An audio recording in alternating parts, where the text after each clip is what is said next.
Good morning, student of class 6. Today we will start chapter 4, the Vedic Age.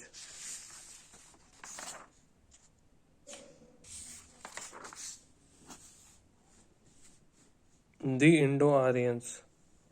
The Indus Valley civilization ended around 1500 BCE. A number of rural settlements came up afterwards. Around the same time, a new group of people, the Aryans, arrived in the northwest India. Originally, the Aryans probably lived somewhere in the steppes, stretching from southern Russia to Central Asia. From here, they migrated to northwest India. This is why they are also known as Indo-Aryans. The Indo-Aryans spoke Indo-European languages, from which later Sanskrit emerged. From the geographical information in the Rig Veda, it appears that the early Vedic Aryans were familiar with the northwestern India and Punjab, the land of the seven rivers or Sapt Sindhu region. The composer of the three later Vedas moved southeastwards and settled down in Kurukshetra region. Thus, the river Ganga and Yamuna are mentioned frequently. It is the North Indian heartland that ultimately come to be called Aryavarta, or the land where Aryans settled down. The Vedas. The term Veda is derived from Sanskrit word with meaning wisdom or knowledge. The Vedas are collection of poems, hymns, and short compositions that were initially composed orally. There are four Vedas: the Rig Veda, Samaveda, Yajurveda, and Atharva Veda. The Vedas and the Vedic period. The Rig Veda is the oldest Vedas and is supposed to have been composed around 3005 years ago. This period is also known as the early Vedic period.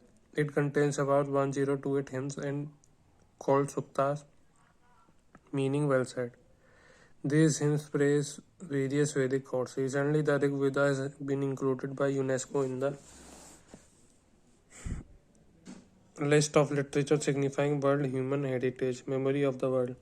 The Sama Veda contains hymns sung by a special class of priests during important religious ceremonies and sacrifices.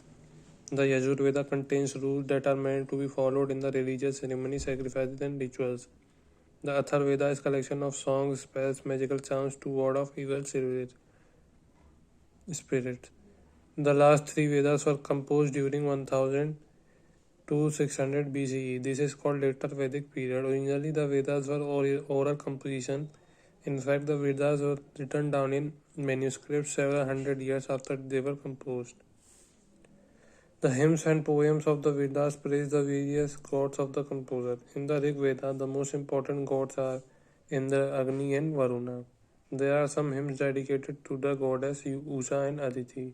In the later Vedas, Prajapati, Vishnu, and Rudra emerge as an important gods. Early Vedic period. The Rig Veda is the source that provides most of the information regarding the early Vedic period. Political life.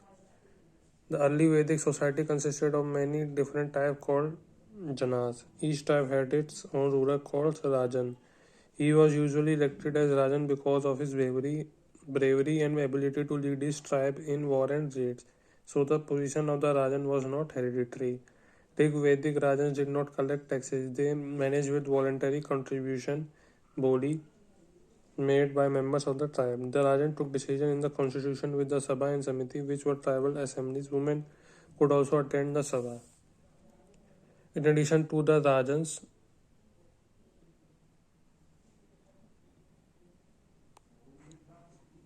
priests or Purohitas were regarded as more important than the rest of the tribe or Jana.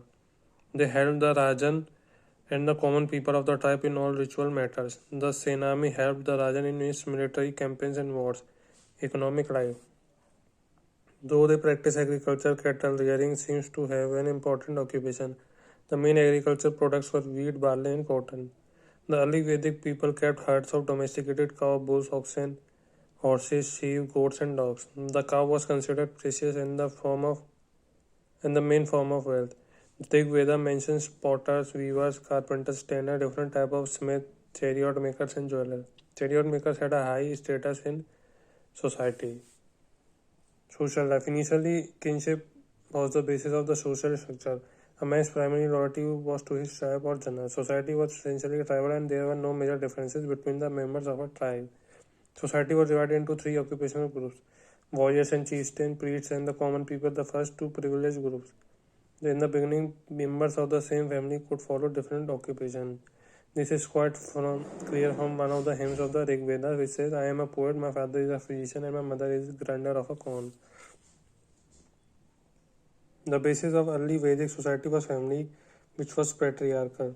This means that the father was the head of the family and was known as Grihapati, and marriage and family life were considered sacred. Monogamy was practiced.